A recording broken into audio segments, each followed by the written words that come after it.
everybody, how's it going? This is Anthony coming to you for Snake Eyes MTG. I was recently chatting with co-host Joe on the Pioneering Modern podcast about why Sultai just doesn't seem to have that last little push it needs to actually put a consistent competitor into the scene of Modern. So we challenged each other to come up with something that might be a contender in the format.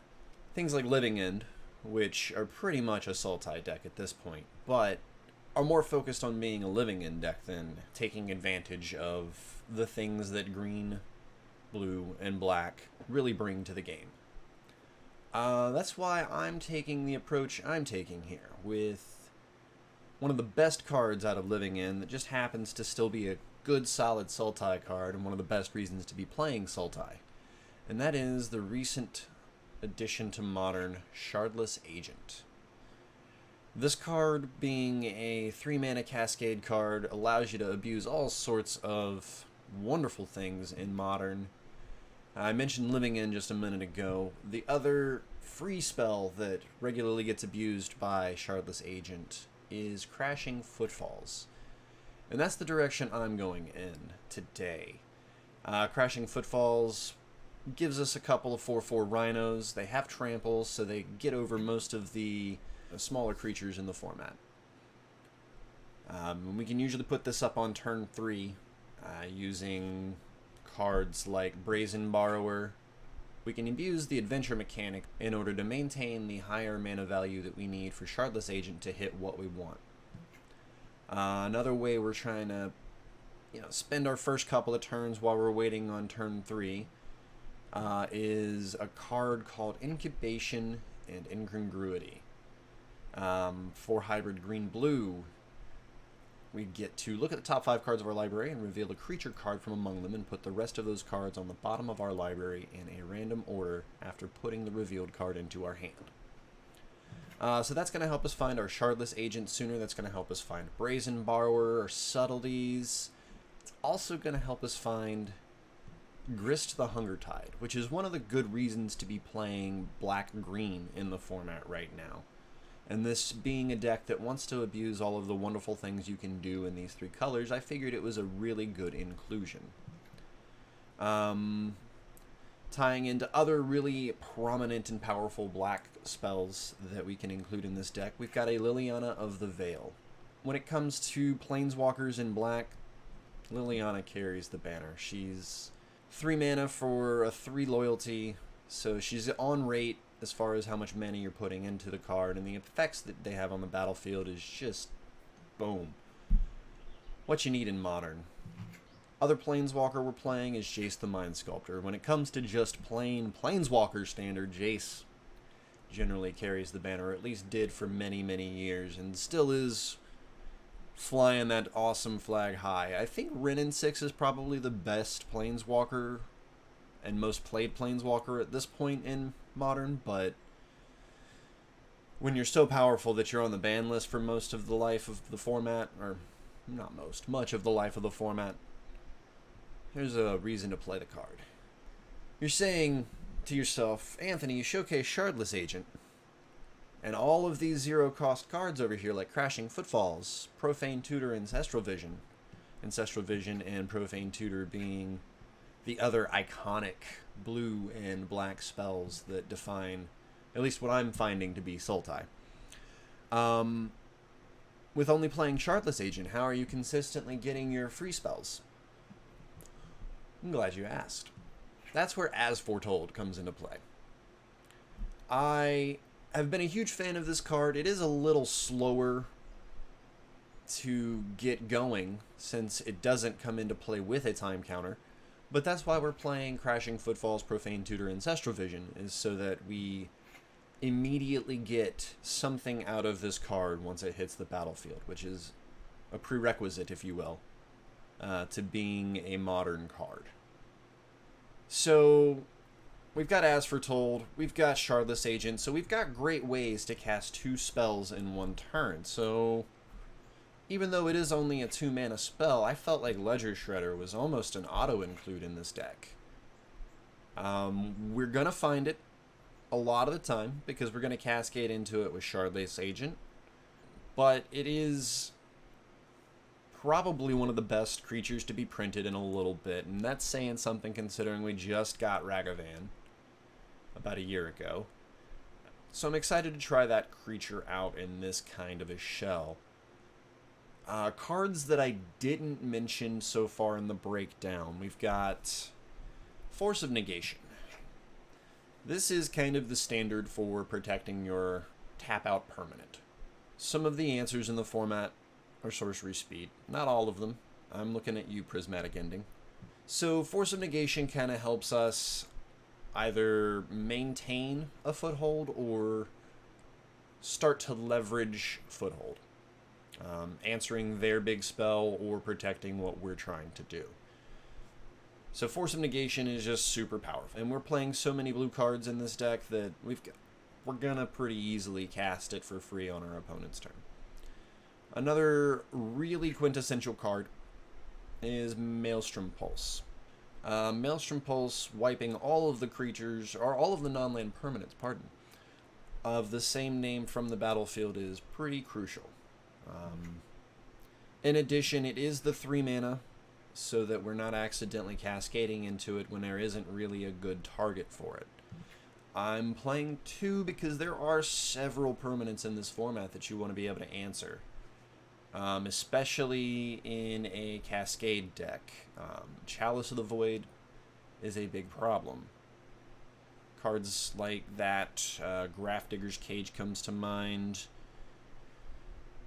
Teferi, Time Raveler, completely shuts down all of our Cascade shenanigans. Teferi doesn't really keep us from doing as foretold stuff on our turn, but it does say once each turn. So if we end up getting to where we've got 2 counters, 3 counters, 4 counters, we can get up to those 4 counters and cast things like Subtlety for free without having to exile a blue card. So I'm kind of excited about trying to play this card. We're playing Subtlety over something like Grief in the main deck because we are much more blue than any other color. But Subtlety does have a lot of value in protecting us from those early Wrenn and 6s that can start 4-color control ahead of the mana issues that a 4-color deck generally causes. And another card that I really want to mention is Cryptic Command. Now, I'm going to go ahead and say this to start. I have been giving Scratch a lot of grief about this card in a blue-white control or in a blue-white-red control deck. Reason being is those decks aren't looking for the same sort of things that I'm looking for out of Cryptic Command in this deck. I think that the value of countering a turn 4 spell and tapping your opponent's creatures down when you have just resolved a Crashing Footfall's Shardless Agent is crazy. Or protecting yourself from a big Hammer Time turn, or several other things. You're going to be able to buy the time with Brazen Borrower to be able to get to the 4 mana for Cryptic Command. So we've talked a good bit about the spells. I think I've covered just about every one of them. Let's get to the mana base. Fetches. Lots of them. 3-color deck. Gotta play 10 fetches at least to make sure that you're getting what you need. Triome. Big addition to the format since Ikoria, especially for the wedge side. Recently getting out the shards. Big boon to the mana bases of Modern, especially since they were already fetch shock styled mana bases. Being able to find the opportunity to get one that you're not paying life for but does come into play tapped, but taps for all 3 of your mana, super crucial. Moving into other shock style lands, we got the Watery Graves. 2 of those. We've got Overgrown Tomb as a one of and Breeding Pool also as a one of. Overgrown Tomb is a concession to the double mana symbol on Liliana. Otherwise, I think that should either be a Breeding Pool, probably a Breeding Pool, but I think since we do have that double black on Liliana, we are in need of an Overgrown Tomb. Speaking of those double mana spell symbols, I have put a Flooded Grove and a Sunken Ruins into the mana base of this deck. I think that Sunken Ruins is going to do a lot of heavy lifting in that Liliana angle. We're playing a lot of green lands, so we're generally going to have green if we have to go get Sunken Ruins so that we can play Liliana. But Flooded Grove is going to do a lot of our heavy lifting, getting us a double blue and also casting our Shardless Agent or Incongruity if we need that. We got 4 basics, 2 islands, a swamp, and a forest. Unfortunately, Blood Moon is still out there. Always going to be. So 3 color mana bases need to be aware and plan around that. So we've got our basics so that we can either keep casting our Brazen Borrowers from the Adventure, our Jace the Mind Sculptors, and our Subtleties. Unfortunately, we're only playing the 2 islands. I don't know that we're going to need Cryptic Command against the matchups where Blood Moon is played. No 3rd island, but we are playing the quintessential Dryad Arbor as a forest in our fetch mana base, and we are playing 2 Gemstone Caverns to give us a leg up on the draw, getting to that 3rd land on turn 2. So I've been really impressed with Gemstone Caverns in the format as of late. Moving into the sideboard, we've got 3 Mystical Disputes, best way to answer blue cards right now. 3 Force of Vigor, answering things like Blood Moon, Chalice of the Void. Those are the 2 big cards I'm concerned with. Endurance, answering those living end decks while also still being a solid 3/4 flash creature for us. And Fulminator Mage, giving us a 3 mana answer to non-basic lands so that we don't accidentally cascade into it when we don't need it. The card I really want to showcase out of the sideboard, though, that I'm excited about trying is Inevitable Betrayal. I haven't seen this card in the format pretty much at all because there's a lot of non-creature strategy in the format, but with decks like Living End big in the format, Tron has been on a resurgence, so 4-color control has so many juicy targets. I want to try this card.